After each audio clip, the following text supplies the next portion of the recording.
আল্লাহ রাব্বুল আলামিন কোরআনুল কারীমে ইরশাদ করেছেন, কর্মীরা যখন ধরা খেয়ে যাবে, নেতাদেরকে বলেও যখন জাহান্নাম থেকে মুক্ত হতে পারবে না, তখন ওই কর্মীরা বলবে, ইয়াকুলুনা ইয়া লাইতানা আতা'নাল্লাহা ওয়া আতা'নার রাসূল সাবিলা ওয়া ক্বালু রাব্বানা ইন্না আতা'না সাদাতানা ওয়া কুবারা'ানা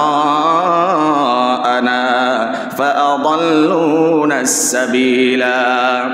কর্মীরা তখন বলবে, রব্বানা ইন্না আতা'না সাদাতানা, ও আল্লাহ, এই যে বড় বড় লিডাররা আমাদের সামনে দাঁড়িয়ে আছে, এই বড় লিডারদের অনুকরণ আমরা করতাম দুনিয়ায় থাকতে, এরা আমাদেরকে গোমরা করেছে।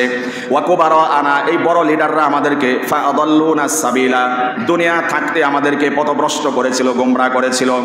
রব্বানা আতিহিম দি'ফাইনি মিনাল আযাবি ওয়াল আনহুম লা'নান কাবীরা। আয় আল্লাহ, আজকে আমরা যেহেতু এই বিভীষিকাময় মুহূর্তে আটকে গিয়েছি, আপনার কাছে ফরিয়াদ করছি, এরা যেহেতু আমাদেরকে দুনিয়া থাকতে পথভ্রষ্ট করেছিল, আতিহিম দি'ফাইনি মিনাল আযাব, আমাদেরকে যদি এক গুণ শাস্তি দেওয়া হয়, যাদের কারণে দুনিয়াতে আমরা পথভ্রষ্ট হয়েছি, তাদেরকে আপনি দ্বিগুণ পরিমাণ শাস্তি দিন। আল্লাহু আকবার। এই ধরনের আল্লাহর কাছে দরখাস্ত করবে। প্রথম তো তাদের কাছে বলবে যে তোমাদের ফলো করতাম আমরা, আজকে বিপদে পড়েছি, বাঁচাও। বলবে যে আজকে মালানা মিন মাহিস, আমাদের কোনো আশ্রয়স্থল নাই, গন্তব্য নাই, মানজিল মাকসাদ নাই, তোমাদের যেই পরিণাম আমাদের সেই পরিণাম।